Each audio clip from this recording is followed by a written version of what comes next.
Rasulullah SAW kalau berkhutbah, selesai dari laki-laki, beliau pindah tempat ke tempat perempuan. Ada yang mengatakan ini beliau lakukan dikarenakan di zaman dahulu kaum muslimin semuanya disuruh keluar, dan ketika itu tidak ada pengeras suara. Maka suara Nabi SAW mungkin akan mudah terdengar di laki-laki, tapi sulit terdengar di bagian perempuan. Kalau di zaman sekarang sudah ada pengeras suara, toa dan kabel sudah ditemukan, maka para wanita dengan mudah untuk mendengar suara khotib di depan, karena ada toa di belakang, maka tidak perlu mengulang yang sama. Ketika beliau menyampaikan khutbah di bagian wanita, maka beliau tidak menggunakan hijab. Lalu perbuatan Nabi SAW ini ditiru oleh sebagian dai yang kalau kajian para wanita tidak pernah pakai hijab. Bahkan kalau ada hijab disuruh copot. Ketika ditanya kenapa Ustadz harus dicopot, apa anda lebih aman kalau pakai hijab? Maka mereka berdalil dengan perbuatan Nabi SAW yang datang ke belakang menemui para wanita. Maka kita katakan selama masih bisa pakai hijab, seharusnya pakai hijab. Kaum mukminin di masa Nabi SAW, para sahabat, mereka menemui istri-istri Nabi di balik hijab. Adapun Nabi ke belakang, itu kondisi sesuatu yang tidak bisa disamakan ketika anda sedang berada di masjid, dan itu sangat mudah untuk didengar dengan menggunakan mic. Apalagi kebersihan hati Nabi tidak bisa ditandingi oleh orang-orang di zaman sekarang. Sebagaimana kondisi dan kualitas para akhwat di masa Nabi tidak bisa disamakan oleh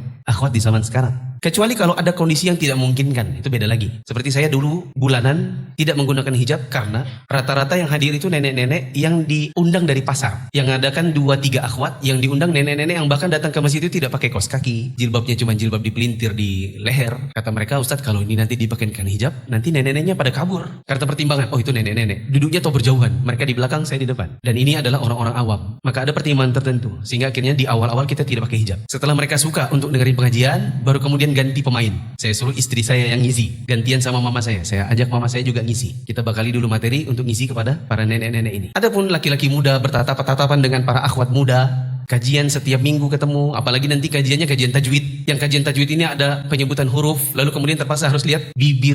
Ustadznya bilang, lihat, ba, lihat bibirnya, ba. Akhwatnya,